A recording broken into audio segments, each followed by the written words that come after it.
نحمدہ و نصلی علی رسول الکریم اما بعد فاعوذ باللہ من الشیطان الرجیم بسم اللہ الرحمن الرحیم۔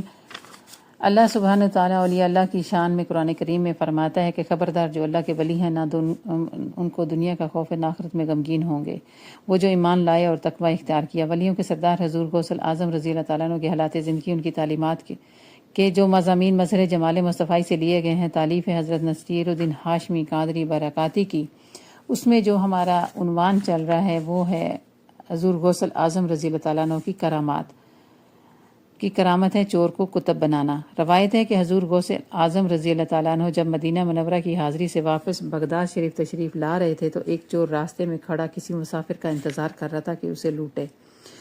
آپ رضی اللہ تعالیٰ عنہ اس کے قریب پہنچے تو فرمایا تو کون ہے؟ اس نے کہا میں بدوی ہوں۔ آپ رضی اللہ تعالیٰ عنہ فرمایا میں عبد القادر ہوں۔ آپ رضی اللہ تعالیٰ عنہ کا نام سنتے ہی وہ بدوی بے اختیار آپ رضی اللہ تعالیٰ عنہ کے قدموں میں گر پڑا اور اس کی زبان پر سیدی یا عبد القادر شین للہ جاری ہو گیا۔ آپ رضی اللہ تعالیٰ عنہ کو اس کی حالت پر رحم آیا اور آپ رضی اللہ تعالیٰ عنہ نے ایک نگاہ میں اس کو واسع باللہ کر دیا اور قطبیت کا مرتبہ عطا فرما دیا۔ کرامت جنات کی فرما برداری۔ شیخ ابو سعید احمد بغدادی بیان فرماتے ہیں کہ میری ایک دختر ایک دفعہ مکان کی چھت پر گئی تو اسے کوئی جن اٹھا کر لے گیا۔ میں نے یہ واقعہ حضور غوث اعظم رضی اللہ تعالیٰ عنہ کی خدمت میں عرض کیا تو آپ رضی اللہ تعالیٰ عنہ نے مجھ سے فرمایا کہ تم محلہ کرخ کے ویرانے میں جا کر بیٹھ جاؤ اور اپنے گرد زمین پر حصار کھینچ لو اور یہ پڑھو بسم اللہ الرحمن الرحیم علی نیتی عبد القادر۔ جب نصف شب گزرے گی تو تمہارے پاس سے مختلف صورتوں میں جنات کا گزر ہوگا، تم ان سے خوف نہ کھانا۔ پھر صبح کو ایک بہت بڑے لشکر کے ساتھ تمہارے پاس سے جنات کے بادشاہ کا گزر ہوگا، وہ تم سے تمہاری ضرورت دریافت کرے گا، تم اس سے یہ کہنا کہ شیخ عبد القادر نے بھیجا ہے، اس کے بعد تم اپنی دختر کا واقعہ بیان کر دینا۔ شیخ ابو سعید رحمۃ اللہ علیہ کہتے ہیں کہ میں آپ رضی اللہ تعالیٰ عنہ کے ارشاد کے مطابق کرخ کے ویرانے میں حصار کھینچ کر بیٹھ گیا۔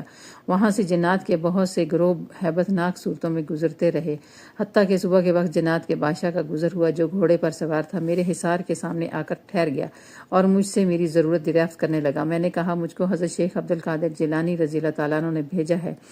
جب اس نے آپ رضی اللہ تعالیٰ عنہ کا اسم گرامی سنا تو گھوڑے پر سے اتر کر نیچے بیٹھ گیا اور اس طرح اس کا لشکر بھی بیٹھ گیا۔ میں نے اپنی دختر کا واقعہ بیان کیا۔ اس نے تمام لشکر سے دریافت کیا کہ ان کی دختر کو کون اٹھا کر لے گیا ہے۔ اس کے بعد ایک جن کو حاضر کیا گیا اور بتایا گیا کہ یہ چین کی جنات میں سے ہے۔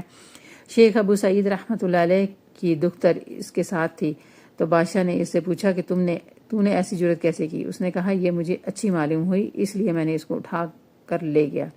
تو بادشاہ نے اس کا کلام سنتے ہی اس کی گردن اڑا دی اور میری دختر کو میرے حوالے کر دیا۔ اس کے بعد میں نے جنات کے بادشاہ سے کہا کہ آج کے سوا مجھے آپ لوگوں کا حضرت شیخ عبد القادر جیلانی رضی اللہ کی تابعداری کرنا معلوم نہ تھا۔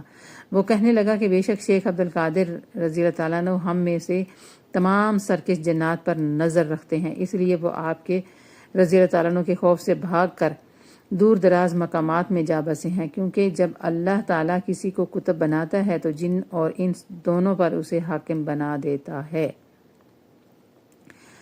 کرامت تبہر علمی اور ابن جوزی کا اعتراف۔ شیخ ابو عباس احمد رحمۃ اللہ علیہ بیان کرتے ہیں کہ ایک مرتبہ میں اور علامہ ابن جوزی حضور غوث اعظم رضی اللہ تعالیٰ کی مجلس میں حاضر ہوئے۔ اس وقت آپ تفسیر کا درس دے رہے تھے۔ قاری نے ایک آیت پڑھی اور آپ نے اس کی تفسیر نقطے بیان فرمانا شروع کر دیے۔ پھر پہلے نقطے پر میں نے ابن جوزی سے دریافت کیا کہ کیا آپ کو معلوم ہے؟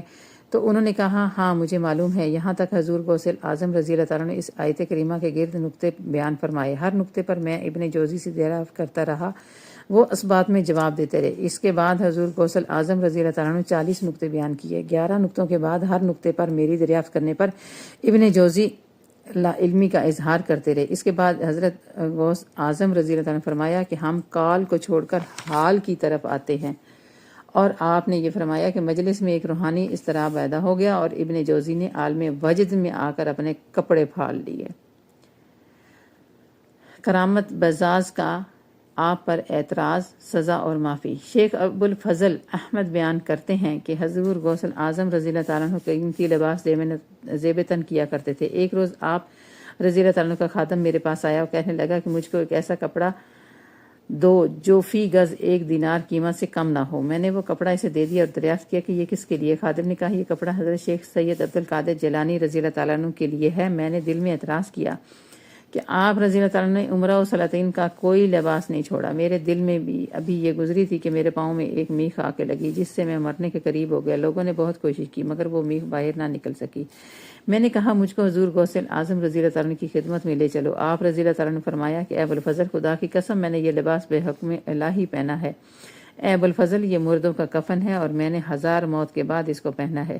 پھر آپ نے اپنے دست مبارک میرے پاؤں پہ پھیرا تو اسی وقت درد جاتا رہا اور نامعلوم وہ میخ کہاں گیا۔